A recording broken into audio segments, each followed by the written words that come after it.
Hello दोस्तों, आपका स्वागत है टारगेट विद अतुल में। कल मैंने यूपीएसआई प्रीवियस ईयर पेपर का 257 क्वेश्चन तक करा दिया था। तो आज 258 से करेंगे। 279-80 तक क्वेश्चन है और कल शायद थोड़े बहुत बचे हैं, तो कल पूरे ख़त्म हो जाएंगे। तो चलिए आज शुरू करते हैं। पहला क्वेश्चन 258 का, संविधान की उद्देशिका प्रस्तावना का संशोधन कितनी बार किया गया था? 3 बार, 2 बार, 1 बार संशोधन नहीं किया गया था। तो आपका जो है 1 बार संशोधन किया गया था। ठीक, अब देख लेते हैं व्याख्या इसकी। संविधान की उद्देशिका प्रस्तावना में संशोधन 1 बार 42वें संविधान संशोधन 1976 किया गया था। इसके द्वारा उद्देशिका में समाजवाद, पंथनिरपेक्ष, अखंडता शब्द जोड़े गए थे। आगे चलते हैं। भारत के संविधान में भारत को किस रूप में वर्णित किया गया है? भारत के संविधान में भारत को किस रूप में वर्णित किया गया है? परिसंघ कल्प की एकात्मक, कि राज्यों का संघ, कि परिसंघ? तो राज्यों का संघ, ये आर्टिकल 1 भाग 1 में कहा गया है। तो देखिए आगे चलते हैं, इसे व्याख्या देख लेते हैं। भारत के संविधान के भाग 1 के अनुसार अनुच्छेद 1 में कहा गया है, भारत अर्थात इंडिया राज्यों का संघ होगा। ठीक है, आगे चलते हैं। भारत में संघ राज्य क्षेत्रों की संख्या है। तो भारत में संघ राज्य क्षेत्रों की संख्या है। तो संघ राज्य क्षेत्रों की संख्या अब 8 है। ठीक है, ध्यान रखिएगा। वर्तमान में भारत में संघ राज्य क्षेत्रों की संख्या 9 है। ये है दिल्ली, पुदुचेरी, चंडीगढ़, दादरा नगर हवेली, अंडमान निकोबार द्वीप समूह, दमन द्वीप और जम्मू कश्मीर, लद्दाख। तो आपको मैं बता देना चाहता हूँ कि 8 केंद्र शासित राष्ट्र है, जिसमें दमन द्वीप ये जो है और दादरा नगर हवेली ये 1 हो गया है। ये दोनों नाम 1 हो गया है, ध्यान रखिएगा। ये इसीलिए 8 है, इसमें 9 दिया है तो ये नहीं है। ठीक है। भारत संघ में कितने राज्य हैं? 28 की 27, 30 की 29। तो आपके इसमें 28 हैं। वर्तमान में जम्मू कश्मीर के केंद्र शासित प्रदेश बन जाने से राज्यों की संख्या 29 से 28 हो गई। ठीक, आगे चलते हैं। वह कौन सा बजट होता है जिसमें प्रत्येक नई अवधि के लिए सभी खर्चों को न्यायोचित होना चाहिए? शून्य आधार बजट, जेंडर बजट, आनुपातिक बजट की संतुलित बजट? तो वह कौन सा बजट होता है जिसमें प्रत्येक नई अवधि के लिए सभी खर्चों को न्यायोचित होना चाहिए? शून्य आधार बजट। कौन सा? शून्य आधार बजट। ठीक है, देखिए यूपीएसआई में क्वेश्चन आया हुआ है ये। इसकी व्याख्या देख लेते हैं। शून्य आधारित बजट में गत वर्ष के व्यय संबंधी आंकड़ों को कोई महत्व नहीं दिया जाता। इस प्रणाली में कार्य इस आधार पर शुरू किया जाता है कि अगली अवधि के लिए बजट शून्य है जब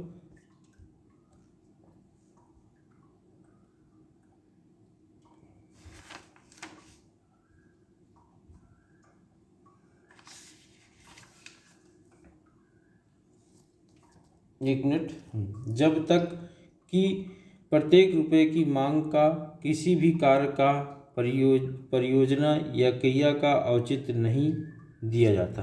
अतः शून्य आधारित बजट में प्रत्येक नई अवधि के लिए सभी खर्चों को न्यायोचित होना चाहिए। ठीक है, आगे चलते हैं। निम्नलिखित में से कौन सा राजनीतिक अधिकार नहीं है? बाकी सब है और एक नहीं है।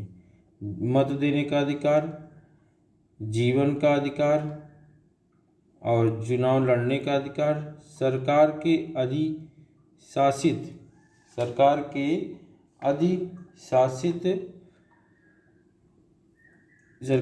अधिशासी निकायों के पास शिकायत करने का अधिकार। तो इसमें एक चीज़ देखिए, मत देने का अधिकार ये तो नहीं है, राजनीतिक अधिकार नहीं है। चुनाव लड़ने का अधिकार, ये भी राजनीतिक अधिकार।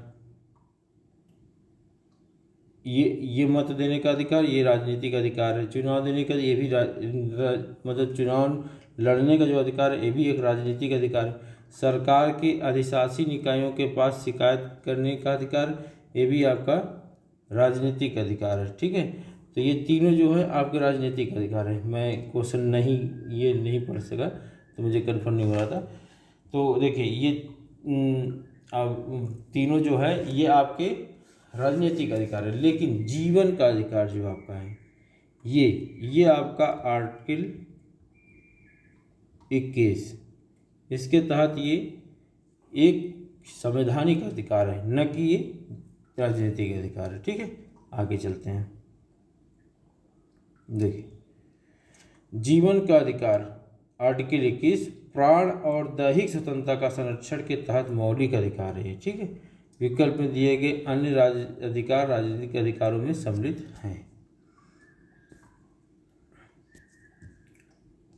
निम्नलिखित में से किस ईस्वी सन में भारतीय नागरिकों के मौलिक कर्तव्य संविधान में शामिल किए गए हैं? ठीक, तो आपको पता है कि मौलिक कर्तव्य 1952 में, तो ये गलत है। 1976 में कि 1979 में कि 1981 में, तो आपको ये पता है कि 1976 में आपका मौलिक कर्तव्य संविधान में शामिल किए गए हैं। ठीक है,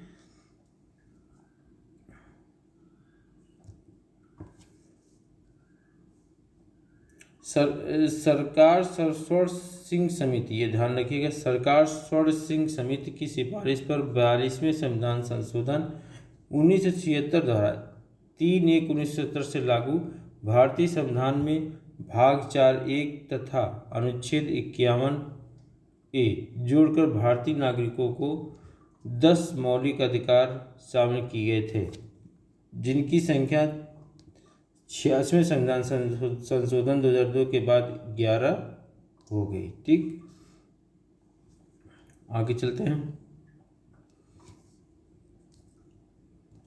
वर्ष 1993 में लागू हुए संवैधानिक अधिनियम का गठन राज्य स्तर या राष्ट्रीय स्तर की तरह जमीनी स्तर पर भी लोकतंत्र की स्थापना करने के लिए संवैधानिक स्वीकृति प्रदान करने के लिए किया गया था। तो आपका इसमें जो है जो ये आपका अधिनियम मतलब अधिनियम का गठन जो है राज्य स्तर और राष्ट्रीय स्तर की तरह जमीनी स्तर पर भी लोकतंत्र की स्थापना करने और संवैधानिक स्वीकृति प्रदान करने के लिए किया गया था। तो ये आपका जो है ये है 73वां संविधान संशोधन। कौन सा है? 73वां संविधान संशोधन, 73वां संशोधन जो है।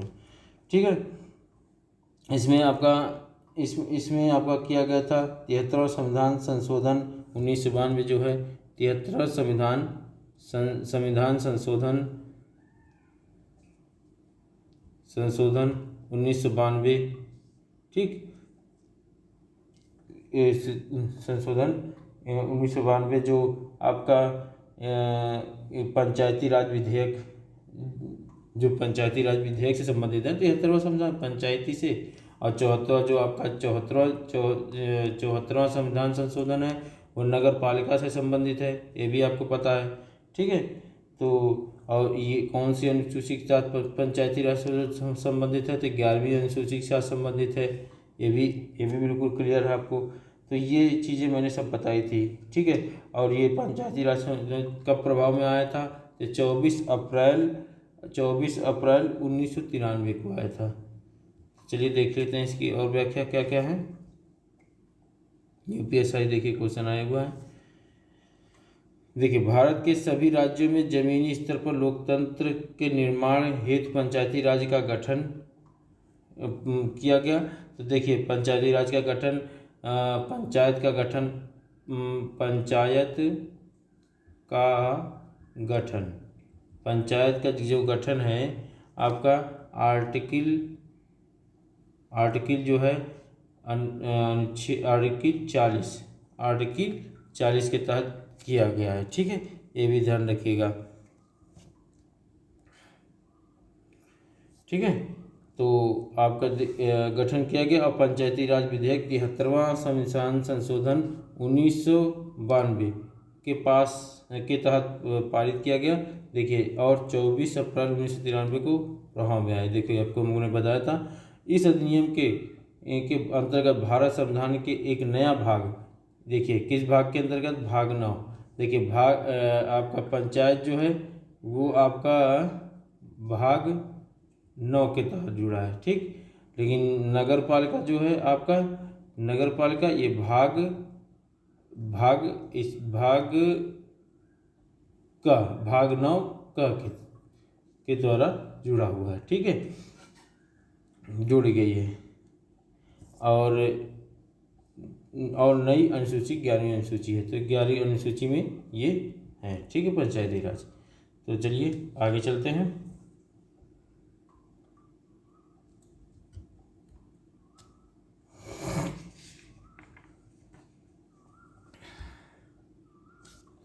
भारतीय संविधान लागू हुआ था, 26 जनवरी 1950 को, कि 26 जनवरी 1952 को, कि 15 अगस्त 1948 को, 26 नवंबर 1949 को। देखिए, आपका भारतीय संविधान जो है, ठीक, भारतीय संविधान जो लागू हुआ था तो वो आपका 26 जनवरी 1950 को पूर्णतः लागू हो गया था, ठीक है।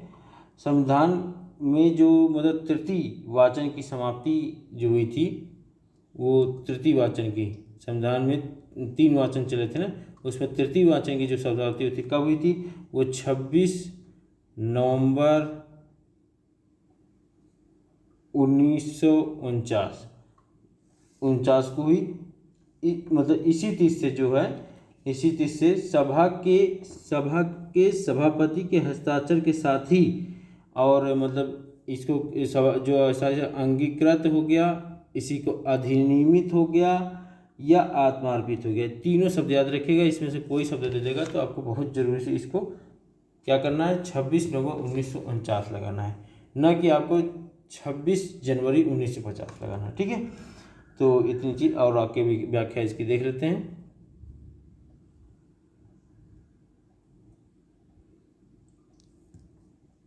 देखिए, संविधान सभा के तृतीय वाचन की समाप्ति 26 नवंबर 1949 को इसी तिथि को सभा के सभापति के हस्ताक्षर के साथ ही संविधान को अंगीकृत, अधिनियमित और आत्मार्पित किया गया था। इस तिथि से ही जब संविधान के नागरिक निर्वाचन और अंतरिम संसद से जुड़े उपबंध लागू कर दिए गए, किंतु अंतिम रूप से संविधान 26 जनवरी 1950 को ही पूर्णतः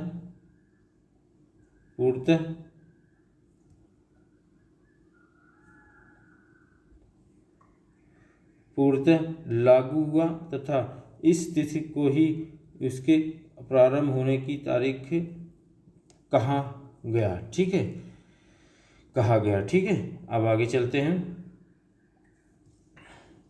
बहुत अच्छा क्वेश्चन है। भारत की संविधान सभा के संवैधानिक सलाहकार कौन थे? तो डॉक्टर राजेंद्र प्रसाद, ये तो थे नहीं, ये भारत के पहले राष्ट्रपति थे। डॉक्टर भीमराव अम्बेडकर, ये प्रारूप समिति के अध्यक्ष थे आपके। और सर वी एन राव, यही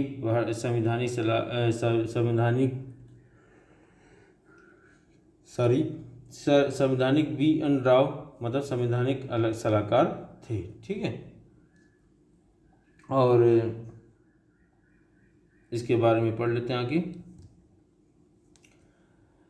भारत की संविधान सभा के संवैधानिक सलाहकार सर बी.एन. राव थे। संविधान सभा की प्रथम बैठक, ये ध्यान रखिएगा, 9 दिसंबर 1946 को सच्चिदानंद सिन्हा की अध्यक्षता में हुई। 11 दिसंबर 1946 को राजेंद्र प्रसाद को संविधान सभा का स्थायी अध्यक्ष, सर बी.एन. राव को संवैधानिक सलाहकार नियुक्त किया गया है। ठीक, किया गया था। ठीक, ये ध्यान रखिएगा। निम्न में कौन सा संशोधन अधिनियम 19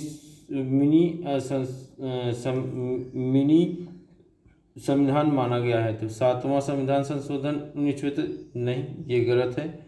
24वां संविधान संशोधन 1971, ये भी गलत है। 42वां संविधान संशोधन 1976, 44वां संविधान संशोधन 1978। तो इसमें आपका 42वां संविधान संशोधन अधिनियम 1976 मिनी संविधान माना गया, क्योंकि इसमें बहुत ही बदलाव भी हुए और ये इससे बहुत कुछ बदला और संविधान में, तो इसलिए इसको मिनी संविधान का एक दर्जा दिया जाता है। ठीक है, आगे चलते हैं। ये देखिए, 42वें संविधान संशोधन 1976 में मिनी संविधान माना गया। इस संविधान संशोधन के तहत प्रस्ताव के साथ साथ संविधान के कई अनुच्छेद में संशोधन किया गया। ठीक है, देखिए अभी हमको आपने को बताया मैंने, वही चीज़ है। ठीक, भारत में एकल नागरिकता की अवधारणा अपनाई गई। तो ये आपकी इंग्लैंड से है, यूएसए से है, कनाडा से, फ्रांस से। तो ये आपका यहाँ यूएसए से है, क्योंकि इंग्लैंड से है। तो ये आपका इंग्लैंड होगा, क्योंकि इंग्लैंड में, क्योंकि यूएसए में क्या है, यहाँ दोहरी नागरिकता है। दोहरी नागरिकता का सीधा सा मतलब है 2 नागरिकता है, जैसे एक राज्य की नागरिकता, एक देश की नागरिकता। ठीक है, आगे। भारत में एकल नागरिकता की अवधारणा इंग्लैंड की संवैधानिक व्यवस्था से अपनाई गई है। ठीक, आगे चलते हैं।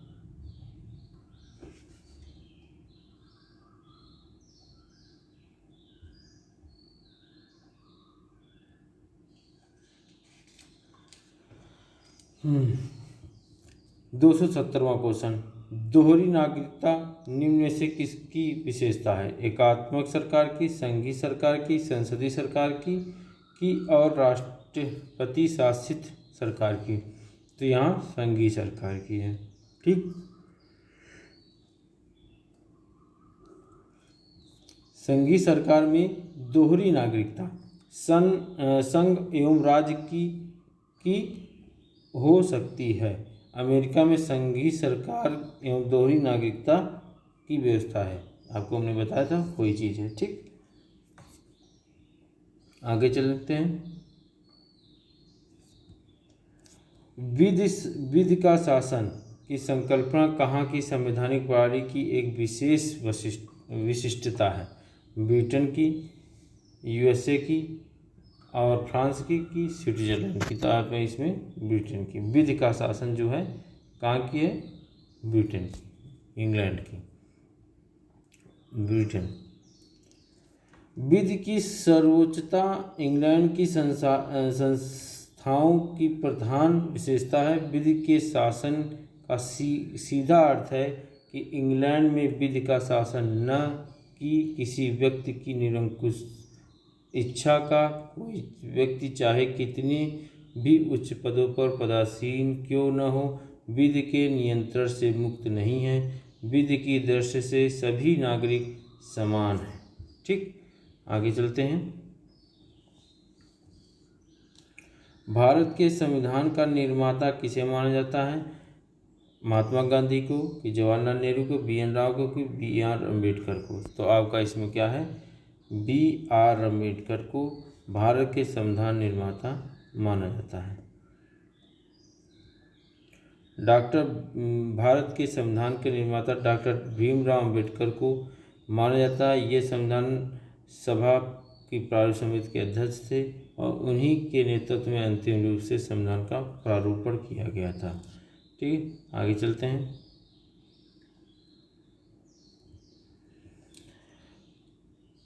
हमारे संविधान में न्यायिक समीक्षा की धारणा किस देश के संविधान से ली गई है? न्यायिक समीक्षा की धारणा तो इंग्लैंड से ली गई, कनाडा से, कि ऑस्ट्रेलिया से, कि यूएसए से। तो आपको इसमें पता है कि यूएसए से। इसी में जो आपका है न्यायिक पुनर्विलोकन, मतलब न्याय का फिर से पुनर्विलोकन करना। ठीक। यूएसए अमेरिका संविधान से भारतीय संविधान के निर्माताओं द्वारा न्यायिक समीक्षा, मौलिक अधिकार, संविधान की सर्वोच्चता, उपराष्ट्रपति से संबंधी व्यवस्था, न्यायिक पुनर्विलोकन, राष्ट्रपति, उच्चतम न्यायालय के न्यायाधीशों को हटाने की प्रक्रिया ग्रहण की गई है। ठीक है, ये याद रखिएगा।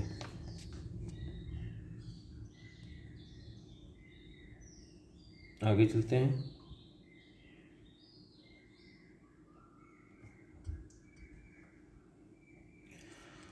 विश्व में सबसे बड़ा संविधान किस देश का है? भारत का है कि अमेरिका का, कि ब्रिटेन का, कि फ्रांस का? तो इसमें आपको पता है भारत का है। ठीक है, ब्रिटेन का तो अलिखित संविधान है, अमेरिका का लिखित संविधान है। ठीक। विश्व का सबसे बड़ा लिखित संविधान भारत का संविधान है। इसमें मूलतः 395 अनुच्छेद, 8 अनुसूचियाँ थी। वर्तमान में 395 अनुच्छेद, 12 अनुसूचियाँ, 22 भाग हैं। ठीक है, आगे चलते हैं। संघ सूची में कितनी मदें हैं? तो आपको इसमें जो मदें हैं वो 52 हैं, कि 66 हैं, कि 97 हैं, कि 100 हैं? आपका इसमें जो है वो है 97। ठीक, लेकिन 100 अब हो गई हैं लेटेस्ट में। ठीक है, ध्यान रखिएगा। देखिए, विधायी विषयों को संविधान की 7वीं अनुसूची में 3 सूचियां को विभाजित किया गया है। तो 3 सूचियां एवं उनमें विभाजित विषयों की संख्या इस प्रकार है: संघ सूची 97, राज्य सूची 66, समवर्ती सूची 47। ठीक है, ये आपकी हैं। देखिए, संघ सूची में 2A, 92A एवं 92B के रूप में 3 अतिरिक्त विषय भी शामिल किए गए हैं, लेकिन सूचियों की अंतिम संख्या 97 से 9 ही है, न कि 100 है। ठीक, 97 ही है। ये आपका 2A, 92 ये 3 जोड़ी गई, लेकिन तब भी 100 होनी चाहिए, लेकिन ये 97 है क्योंकि ये उसी के अंदर जोड़ी गई है। ठीक है, आगे चलते हैं। निम्नलिखित में से कौन सा विषय राज्य सूची के अंतर्गत आता है? ठीक, कौन सा विषय राज्य सूची के अंतर्गत आता है? बाजार एवं मेले, राज्यों की सुरक्षा संबंधी कारणों से निवारण, नज़रबंदी, वन्य पशु पक्षी विहार, विवाह और तलाक। देखिए, विवाह और तलाक की बात आएगी तो आपका केंद्र सरकार। वन्य पशु पक्षी विहार, ये आपका जो है ये आपका भी केंद्र सरकार। और राज्य की सुरक्षा संबंधी कारणों से, राज्य की सुरक्षा संबंधी कारणों से, ये भी आपका जो है कारणों से निवारण, नज़रबंदी, ये भी आपका केंद्र सरकार की है। लेकिन बाजार और मेले का ये जो है आपका राज्य सरकार की है। ठीक है, याद रखिएगा। आगे चलते हैं। यूपीएससी में देखिए क्वेश्चन आया हुआ है। देखिए, 7वीं अनुसूची के अंतर्गत केंद्र व राज्यों के बीच शक्तियों का बंटवारा किया गया। इसमें 3 अनुसूचियाँ: संघ सूची 97 विषय, ये वर्तमान में 100, राज्य सूची 66 वर्तमान में 61 हो गई, समवर्ती सूची 47 52 का उल्लेख है। पुलिस, लोक स्वास्थ्य और स्वच्छता, प्रति व्यक्ति कर, गैस, कृषि, कारागार, बाजार मेले, पंचायती राज, भूमि सुधार आदि राज्य सूची के विषय हैं। ठीक है, ये ध्यान रखिएगा। निम्नलिखित में से कौन सा एक ऐसा कर है जिसकी वसूली सिर्फ राष्ट्र कर सकती है? तो व्यक्तियों, कंपनियों की संपत्ति की पूंजीगत मूल्य पर कर और सीमा शुल्क पर। कि आगे चलते हैं।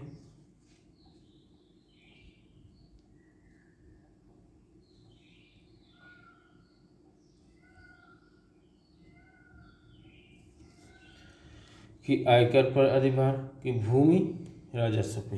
तो आपका इसमें जो क्वेश्चन था वो आपका यही था कि मतलब एक ऐसा कर जिसकी वसूली सिर्फ राज्य सरकार कर सकती है, तो वो आपका भूमि राजस्व पे ही जो कर है करते। देखिए याद रखिएगा, सूची से काफ़ी क्वेश्चन आ रहे हैं।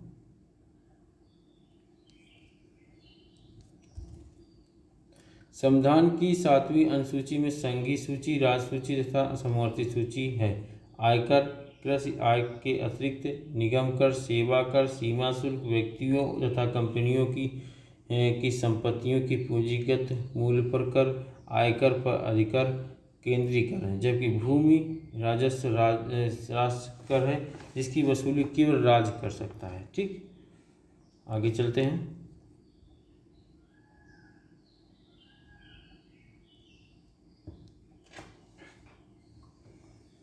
निम्नलिखित में से कौन सा समवर्ती सूची का एक हिस्सा नहीं है? दंड प्रक्रिया संहिता, शस्त्र, आग्नेयास्त्र, गोला बारूद, विस्फोटक, फौजदारी कानून, भारतीय दंड संहिता।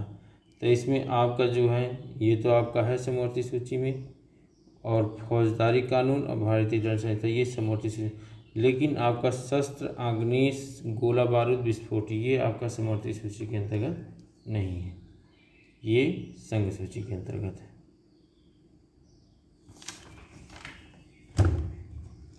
सातवीं अनुसूची का संबंध केंद्र व राज्यों के बीच शक्तियों के विभाजन से।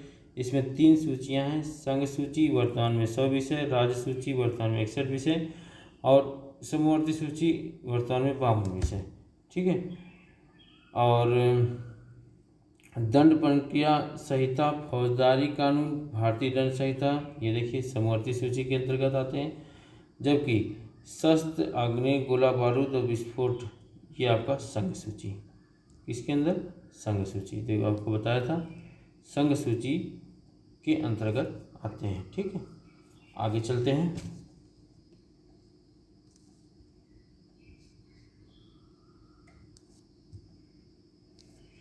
भारत के संघीय ढांचे के अनुसार खानाबदोशी, खानाबदोश और प्रवासी जनजातियों के अधिकार क्षेत्र को में सूचीबद्ध किया गया है। समवर्ती सूची में, संघ सूची में, राज्य सूची में कि अवशिष्ट सूची में? तो ये आपका समवर्ती सूची में शामिल किया गया है। ठीक है, ये देखिए यूपीएसआई में आया हुआ क्वेश्चन है ये। भारत के संघीय ढांचे के अनुसार विभिन्न विषयों को 7वीं अनुसूची के अंतर्गत संघ सूची, राज्य सूची, समवर्ती सूची में स्थान दिया गया है। हाइडन, यायावरी, प्रव्राजी या प्रवासी जनजाति, खानाबदोशी, खानाबदोश और प्रव्राजी या प्रवासी जनजाति के अधिकार क्षेत्र को समवर्ती सूची में मद संख्या 15 में सूचीबद्ध किया गया है। ठीक है, तो चलिए आज मैंने 279 क्वेश्चन करा दिए। कल थोड़ा और बचा है, कल पूरा प्रीवियस पेपर यूपीएसआई के ख़त्म हो जाएंगे, फिर इसके बाद मैं मूल विधि शुरू करूँगा। तो चलिए आप इतना पढ़िए, इसको समझिए, मैंने बहुत अच्छे से पढ़ाया है एक एक चीज़।